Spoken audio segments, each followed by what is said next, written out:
저는 청각 장애를 가지고 있는 40대 남자입니다. 지금 다시 돌이켜 생각해봐도 너무 가슴이 아픈 기억들입니다. 하지만 많은 사연들을 보다가 저도 많은 분들께 제 얘기를 해드리고 싶었고, 저도 얼마 전 10년 만에 알게 된 모든 사실을 꼭 누군가에게라도 말을 하고 싶었기에 이렇게 용기를 냈습니다. 정말 충격적일 수밖에 없는 제 사연 꼭 끝까지 읽어주시면 감사하겠습니다. 저는 어릴 때 추억을 떠올려보면 참 하루하루가 힘들고 너무 벗어나고 싶었던 기억들만이 가득합니다. 비록 아버지께서는 많은 재산을 갖고 있으셨기에 생활에 있어서 돈이 부족하다거나 그런 건 전혀 없었죠. 하지만 어머니가 제가 어린 나이에 집을 나가면서부터 제 인생은 참으로 쉽지가 않았습니다. 평소와 다를 바 없는 어느 날 제가 초등학교 4학년이 되던 해였습니다. 아버지는 갑자기 저보다 2살이 어린 잘생긴 남자아이를 데리고 오더니 제 친동생이니 인사를 하라고 했습니다. 저는 어릴 때부터 많이 왜소했던 터라 그 아이는 저보다 키도 크고 체격도 훨씬 좋았었죠. 알고 봤더니 제 어머니는 아버지의 불륜 사실을 알고 나서 맞바람을 피시고 집을 나가셨던 겁니다. 별로 저에 대한 사랑도 크지 않으셨던 분이었기에 어머니는 열심히 살아라라는 마지막 한마디를 남기시고는 훌쩍 떠나버리셨죠. 그리고 제 동생의 친어머니는 갑자기 암투병을 겪다가 돌아가시게 되었고, 홀로 남겨진 아이를 내버려 둘 수가 없어서 아버지는 저희 집으로 데리고 오셨던 겁니다. 동생은 처음부터 제게 적대심이 굉장히 심했습니다. 자신의 어머니가 돌아가신 게 제 아버지 탓이라고 늘 생각했었고, 그런 아버지의 밑에서 곱게 자라고 있었던 제가 절대로 좋을 리가 없었죠. 집에서도 학교에서도 동생은 아버지가 없을 때면 저에게 짓궂은 장난을 쳤습니다. 저보다 덩치가 훨씬 큰 동생은 2살이 많은 제게 반말을 내뱉는 건 기본이었습니다. 하지만 형이 되어가지고 아버지에게 이런 사실을 이르기에는 너무 창피했죠. 그래서 그냥 아직 동생이 철이 없으니까 나중에는 달라지겠지라고 생각을 했습니다. 하지만 동생의 짓궂은 장난은 점점 도를 넘어서서 학교에서까지 그런 행동들이 생겨나더군요. 그래도 그때까지는 별거 아니라고 치부하고는 저는 참았습니다. 그런데 결국 그렇게 지내던 중 사건이 터지게 되었습니다. 제가 6학년이 되었을 때였습니다. 제 생에 처음으로 두근대는 감정을 느끼게 해준 여자가 나타났고, 그 당시 저는 그 여자를 아주 많이 짝사랑을 했습니다. 그래서 저는 그 친구와 가깝게 지내고 싶었고, 집에서 편지를 쓰기 시작했죠. 몇 번을 지우고 쓰고 반복하다가 깜빡 잠이 들었습니다. 그런데 제 편지를 동생이 방에서 읽었나 보더라고요. 갑자기 동생은 낄낄 웃으며 "너 연희 좋아하는구나. 네 주제도 모르고 고백을 하려고?" 라고 하더군요. 그래서 저는 처음으로 동생에게 화를 냈습니다. 왜 함부로 내 편지 읽고 그러냐며 욕을 하고 뛰쳐나갔죠. 그날 이후로 며칠이 지났을 때였습니다. 학교를 마치고 집으로 가고 있는데 저 멀리서 제 동생이 연희의 손을 잡고 제가 있는 쪽으로 걸어오고 있더군요. 그러면서 동생은 저를 가리키며 "우리 형인데 같은 반이라며?" 라고 웃더라고요. 그때부터 저는 도저히 참을 수가 없었습니다. 눈물이 나는 걸 질끈 참고 집으로 뛰어갔습니다. 집에 가자마자 분노가 폭발해서 펑펑 울면서 눈에 보이는 동생의 물건을 모두 다 던졌고 옷도 가위로 마구 찢어버렸죠. 30분 정도가 지났을 무렵 동생도 집으로 들어오더니 제게 뛰어들었습니다. 신체적으로 제가 당연히 불리했지만 저도 눈이 돌아간 상태여서 동생의 멱살을 잡고 서로가 처음으로 몸싸움을 하게 된 날이었죠. 그런데 정말 뜻하지 않은 큰 사고 벌어지고 말았습니다. 서로 몸싸움을 하다가 저는 옆으로 넘어지면서 귀가 가구에 크게 부딪혔고 결국 응급실에 실려가는 일까지 생겨버렸습니다. 치료가 끝나고 저는 한쪽 귀가 들리지가 않아서 이상하다고 생각하고 있는데 아버지는 눈가가 촉촉해 있었고 의사 선생님은 조심스럽게 말했습니다. 너무 안타깝지만 한쪽 귀가 영구적으로 청력 손실이 되었다고 하더라고요. 아직 어린 나이에 평생 제 귀가 상했다는 소리를 듣자마자 너무 화가 났습니다. 구석에 있는 동생에게 욕을 해대면서 달려들었고 마구 때렸습니다. 그러자 동생은 "네가 먼저 해놓고 왜 자기 보고 그러냐며 소리를 치더라고요. 그날 이후로 저는 한쪽 귀를 잃게 되었고 훗날 웃고 지낼 줄만 알았던 동생도 잃게 되었습니다. 학창 시절 내내 저는 귀가 잘 들리지 않아서 괴로운 생활을 보내게 되었습니다. 그런 음망들은 고스란히 동생에게 갔죠. 집에서 얼굴을 마주쳐도 서로가 한마디도 하지 않았고 꿈에서조차 나오면 욕을 하면서 때릴 정도로 많이 증오했습니다. 그렇게 학창 시절을 겨우겨우 버텨냈습니다. 그리고 20살이 되자마자 저는 바로 독립을 하겠다고 아버지에게 말씀을 드렸고 예전보다 훨씬 마음 편하게 대학생활도 즐기고 평범한 나날을 보냈습니다. 동생을 마주하지 않으니 다른 건 다 필요 없었고 마냥 행복했었죠. 그러다 제가 25살이 되던 해에 갑자기 병원에서 연락이 왔는데 충격적인 소식을 들려줬습니다. 지금 아버지께서 사고가 나셔서 마음의 준비를 하고 당장 오셔야 할 것 같다고 하더라고요. 저는 미친 듯이 울면서 곧바로 고향으로 내려갔습니다. 아버지께서는 의식이 없으신 상태셨고 동생은 군대에 가 있었던 상황이라 보이지가 않았습니다. 제발 아버지가 깨어나시길 간절히 바랬지만 결국 제 바람은 이뤄지지가 않았죠. 아버님은 그렇게 제 곁을 떠나시게 되었고 제게는 가족이라고는 서류상으로 있는 형식적인 동생만 존재할 뿐 사실상 제 곁에는 아무도 없어지게 되었습니다. 그렇게 장례를 치르고 있는데 변호사분이 찾아와서 제게 유산을 관련한 걸 안내해 주더군요. 아버지는 제게 미안한 마음이 크셨는지 본인 재산의 90%를 제게 상속하셨고 10%는 동생에게 남긴다는 내용이었습니다. 그리고 제 의지에 따라서 재산을 더 분배할 수가 있다고 되어 있었죠. 동생도 아버지의 소식을 듣고 휴가를 나왔고 저는 그 모습을 보는데 보자마자 욕이 나왔고 도저히 마주치기가 싫었습니다. 그래서 그냥 내가 있을 테니 너는 그냥 눈에 띄지 말고 들어가라고 말했죠.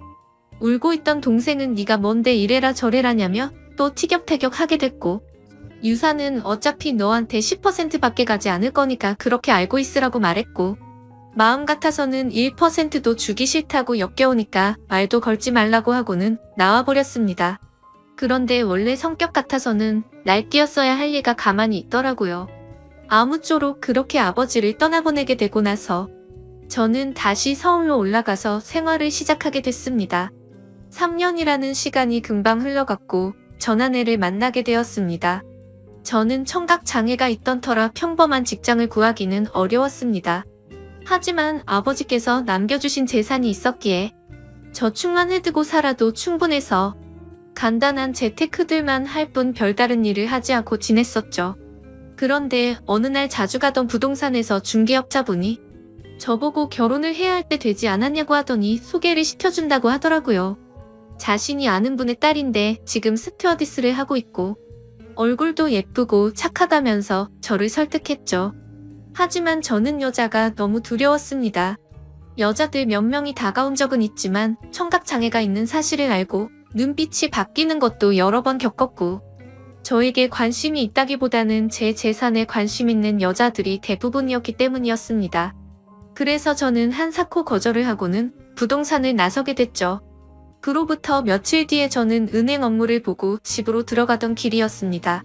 근데 저 멀리서 부동산 중개업자분이 어떤 여성분이랑 같이 서 있더군요. 복장을 보니 스튜어디스의 캐리어를 끌고 있었고 저는 저 여자분을 소개시켜주려고 했었던 건가 했습니다. 가까이 다가가서 인사를 하는데 얼굴을 보자마자 저는 정말 첫눈에 반해버렸습니다. 너무 예쁜 외모에 뭔가 전문적인 복장을 입고 제게 방긋 웃는데 그 모습에 푹 빠진 거죠. 그래서 저는 너무 설레는 마음에 부끄럽게 인사를 하고는 도망치듯 금방 집으로 들어가 버렸고요. 그런데 제 자신도 모르게 자꾸만 그녀의 모습이 떠오르더라고요.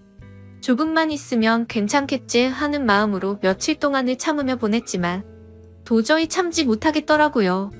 저는 곧바로 그 부동산으로 향했고 중개업자분에게 소개를 받겠다고 말을 했습니다. 근데 중개업자는 갑자기 웃더니 그러게 진작 소개받으라니까 벌써 다른 남자랑 소개받았다고 하더라고요. 그래서 저는 제 자신을 한탄하면서 알겠습니다 하고 돌아서려는데 일단 여자분한테 한번 물어나 볼게요 라고 해서 저는 금세 기분이 좋아졌습니다. 그렇게 다행히도 여자분은 소개받은 남자와 잘 안 됐다며 소개를 받아보겠다고 했다고 하더라고요. 며칠 뒤 소개를 받기로 한 날 저는 처음으로 미용실도 가고 명품 옷도 사서 최대한 저를 깔끔하게 꾸미고 약속 장소로 나갔습니다. 그녀도 약속 시간에 맞춰서 나오게 되었고 활짝 웃으며 제게 인사를 하는데 평상복을 입어도 너무 아름다웠기에 저는 눈을 떼지를 못했습니다. 나이는 저와 동갑이었고 결혼 정년기가 되어서 빨리 결혼을 하고 싶어서 마음에 맞는 사람을 찾고 있다고 하더군요. 저는 최대한 그녀의 발언에 뭐든지 수긍을 하면서 호감을 사려고 노력했습니다. 그런데 다른 사람들과는 달라서 더욱 마음에 들었습니다. 제가 청각장애가 있단 사실에도 놀라지 않았고 재산이 이 정도 된다고 해도 그렇구나 하면서 별로 놀라지를 않더라고요. 그래서 무력도 없고 사람을 편견하지 않는구나 싶어서 저는 더욱 빠지게 되었습니다. 결국 저의 적극적인 대시에 그녀와 저는 연인이 되었죠. 결혼을 전제로 만나다 보니 주로 하는 이야기가 미래에 대한 이야기였죠. 그녀는 어떤 곳에서 어떻게 살고 싶다부터 시작해서 결혼을 하더라도 스튜어디스는 계속해서 하고 싶다고 하더군요. 저는 뭔들 다 좋았습니다. 그녀만 저와 함께 할 수 있다면 제 모든 걸 다 바칠 준비가 되어 있었죠. 그렇게 저희는 연애를 시작한 지 6개월도 되지 않아서 곧바로 결혼을 하게 되었습니다. 결혼을 한 뒤로 6개월간은 그 누구도 부럽지 않게 많이 행복했습니다. 그런데 제가 알던 제 아내는 어느 순간부터 다른 사람처럼 점점 변해가더라고요. 쉬는 날에는 백화점에 가서 1,000만 원이 넘게 쓰는 게 일상이었고 새벽 늦게까지 연락이 안 되는 건 기본이더라고요. 저도 그때는 정신이 나갔었던 것 같습니다. 그렇게 하는데도 저는 다 좋았고 불만이 크게 없었거든요. 그런데 결혼 1년차 때부터는 제 아내는 저를 벌레 보듯이 무시를 하기 시작했고 잦은 비행으로 출장을 가면 연락이 안 되는 건 너무 당연하다는 듯이 반복됐습니다. 심지어 우연치 않게 휴대폰을 보니 출장 가서 다른 남자들과 사진 찍은 것도 봤지만 그냥 용서를 해주고 넘어갔습니다. 하지만 그렇게 몇 번을 더 바람을 피더니 나중에는 대놓고 남자친구가 생겼다고 그런 말들을 당당하게 하더라고요. 저는 그때 당시에는 아무 말도 하지 못했습니다. 너무나도 사랑했던 탓에 이미 제 사고방식은 정상적인 작동이 불가능했죠. 그냥 그렇게 밖에서 놀고 다녀도 항상 집에는 들어오니깐 이런 말도 안 되는 생각을 갖고 살았습니다. 그리고 바람피는 모습이 제 눈에만 안 보이면 어느 정도 참을 수 있다라고 생각을 하고 버텼습니다. 그런데 어느 날 저는 정말 너무나도 충격적인 모습을 보고야 말았습니다. 제가 사업과 관련해서 미팅이 있어서 호텔 로비에서 커피를 마시고 있었습니다. 그런데 익숙한 모습의 여성이 보이더군요. 바로 제 아내였습니다. 말로만 들었지 실제로 저렇게 호텔을 드나드는 걸 보니 너무 화가 나더군요. 그리고 더 충격적인 건 옆에 있던 남자였습니다. 아버지가 돌아가신 뒤로 단 한 번도 연락하지 않았던 바로 제 친동생이었습니다. 그때 문득 생각이 들었습니다. 재산을 조금 받고도 조용했던 이유가 저렇게 내 재산을 노리고 접근하려고 했던 거구나 생각했죠. 저는 곧장 폭발할 것만 같은 마음을 추스르면서 조용히 둘을 따라갔습니다. 사실 그때는 제발 제가 생각하는 게 아니길 바라는 마음으로 따라갔죠. 그런데 결국 그 둘은 같이 한 방으로 들어가게 되었고 저는 조용히 문 밖에서 눈물을 흘리면서 비참하게 서 있었습니다. 30분가량이 지나고 벨을 눌렀죠. 그러자 문이 열리더니 제 동생이 가운만 입은 채로 문을 열더라고요. 깜짝 놀라하는 동생을 보자마자 욕을 하고 몸싸움을 했습니다. 그러자 아내는 소리를 질러댔고 결국 경찰까지 부르게 되었죠. 저는 동생에게 일부러 접근했냐고 욕을 했습니다. 그러자 아내는 출장을 가다가 자신이 먼저 연락처를 물어받고 만났다며 무슨 헛소리냐고 소리치더라고요. 참 황당하게도 바람피운 걸 자랑이라도 된다는 듯이 저를 무시했습니다. 그러자 동생은 한마디 하더군요. 이제 모든 사실을 알았으면 그만 빌붙고 이혼 도장 찍고 꺼지라고 말하더라고요. 그러자 아내는 옆에서 비웃으면서 이제는 도저히 같이 못 살겠다며 말하는데 정말 가슴이 무너져 내리는 것 같아 소리내서 펑펑 울었습니다. 너무 행복하다고 생각했던 제 가정이 이렇게 무너지다니 믿을 수가 없었죠.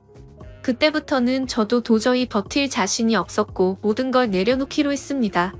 그렇게 저는 아내와 결혼 생활 2년 만에 결국 끝을 맺고 말았고 아내와 동생은 주변 사람들의 눈을 피해서 해외로 이민을 가게 됐죠. 그 뒤로 매일같이 술만 마셔댔고 일상생활을 전혀 하지 않고 살았습니다. 제 인생은 도대체 왜 이런가 싶었고 사람에 대한 배신이 너무 컸기에 앞으로 어떻게 살아갈 것인가만 고민했던 것 같습니다. 그런데 사람은 결국 시간이 모든 걸 해준다고. 한 해, 두 해가 지나갈수록 저도 모르게 웃고 지내고 있더라고요. 그러다가 지금의 제 아내를 만나게 되었습니다. 너무 힘든 시기여서 여자에 대한 적대감이 심했었지만 너무나도 자연스럽게 제 마음속으로 들어오더니 지금은 결혼한 지 6년 차지만 단 한 번도 다툼 없이 행복하게 지내고 있습니다. 전 아내와 달리 사치도 절대 부리지 않고 항상 알뜰하게 저축하고 지내는 그런 천사 같은 여자를 만나게 되었습니다. 그러다가 2달 전쯤 갑자기 10년 만에 전 아내에게서 연락이 왔습니다. 해외 번호라 혹시나 싶었지만 그 혹시나가 맞더라고요. 저는 차갑게 말했습니다. 무슨 염치로 감히 나한테 전화를 다 하냐고 했죠. 예전에 있었던 일은 미안했다며 사과부터 하더군요. 그리고 그 다음으로 한 말은 정말 좀 많이 놀랐습니다. 사실은 동생이 이민을 오고 나서 2년도 채우지 못하고 세상을 떠났다고 하더라고요. 술만 마시면 매일같이 욕하던 동생이 이미 이 세상에 없다고 하니 너무 많이 놀랐습니다. 그래서 말을 더듬으며 물었습니다. 아니 왜 갑자기 멀쩡하던 애가 왜 죽었냐고. 그리고 죽은 지가 8년이 됐는데 그걸 왜 이제 말하냐고 했습니다. 그러자 전 아내는 할 얘기가 많은데 전해줄 것도 있으니까 다음 주에 들어가서 만나서 이야기하자고 하더라고요. 그렇게 일주일이 흐르고 난 뒤 저는 전 아내와 만나게 되었습니다. 물론 제 아내에게는 예전에 있었던 일도 다 말해줬었고 동생의 소식을 말해주면서 만나고 온다고 미리 말했는데 오히려 저를 위로해주면서 조심히 다녀오라고 했죠. 저는 단도직입적으로 물었습니다. 도대체 어떻게 된 건지 말을 해달라고 했습니다. 그러자 전 아내는 갑자기 눈물을 흘리면서 사과부터 하더라고요. 내가 정말 죽어마땅한 사람인데 너무 미안하다며. 사실은 그때 당시 소개를 시켜줬던 부동산 중개업자와 전 아내는 둘이 만나고 있었던 사이였답니다. 제 재산을 알고 의도적으로 접근을 했었고 그 덕분에 결혼을 하고 나서 제 돈을 흥청망청 쓰면서 몰래 비자금도 많이 빼돌렸다고 하더군요. 그리고서는 말했습니다. 사실 당신 동생을 많이 원망하고 있을 것 같은데 정말 이렇게 계속 살다가는 자신이 미쳐버릴 것 같다면서 용기를 냈다고 하더라고요. 동생과 전 아내는 불륜 사이가 맞았답니다. 물론 그건 전 아내만의 생각이었다고 했죠. 동생은 전 아내와 이민을 가고 나서 곧장 모든 사실을 밝혔답니다. 사실은 암에 걸려서 회복이 불가능한 상태였고 당신을 형 옆에서 떼어내려고 했다고 말했답니다. 그런데 전 아내는 이미 제 동생에게 많이 빠져 있어서 동생이 떠나는 날까지 옆에서 있었다더군요. 그리고는 제게 노트를 건넸습니다. 사실 동생은 절대로 이 비밀을 제게 말하지 말라고 해서 평생 말하지 않으려고 했답니다.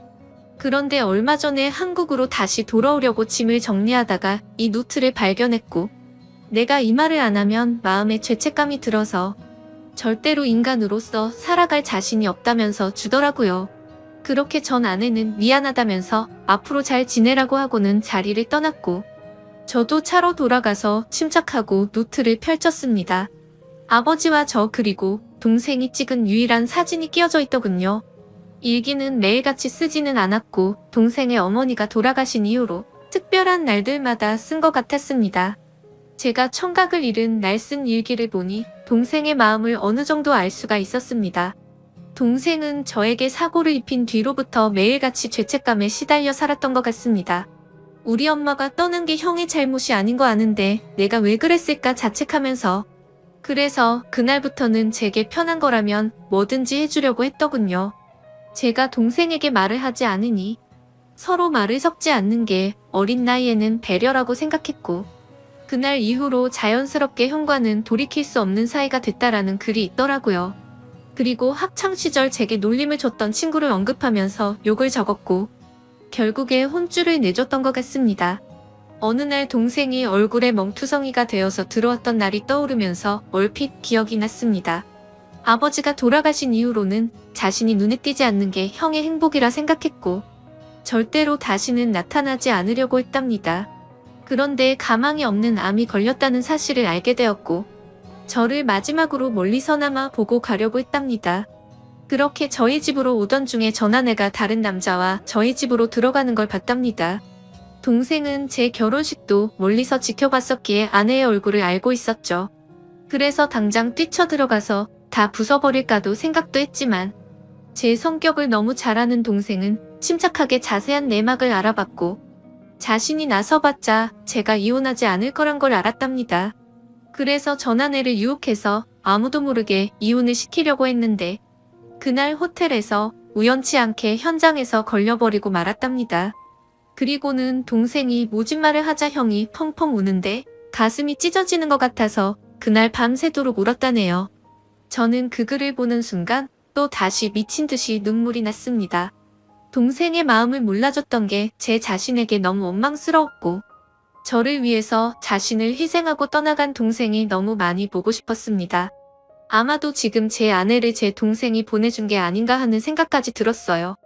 그래서 그날 저는 집으로 들어가서 아내를 보니까 어린아이가 된 것 마냥 너무 슬퍼서 소리내서 펑펑 울었습니다.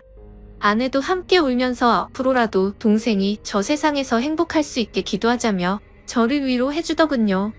저는 형으로서 너무 한심했습니다. 어릴 때 실수로 일어난 그 사고를 유연하게 넘어가지 못해서 모든 짐을 동생에게 떠넘긴 것 같아서 너무 미안했습니다. 제 동생도 그 어린 나이에 엄마를 일찍 떠나보내고 모든 게 삐뚤어져 보이는 상처 많은 어린아이였을 뿐이었는데 말이죠. 앞으로 저는 제 동생을 평생 그리워하면서 살아갈 것 같습니다. 이 글을 읽는 분들, 제 동생이 저 세상에서 마음 편히 지낼 수 있게 짧게나마 위로해줬으면 하는 바람입니다. 소중한 시간 제 글을 읽어주셔서 모든 분들께 감사드립니다. 항상 행복하세요.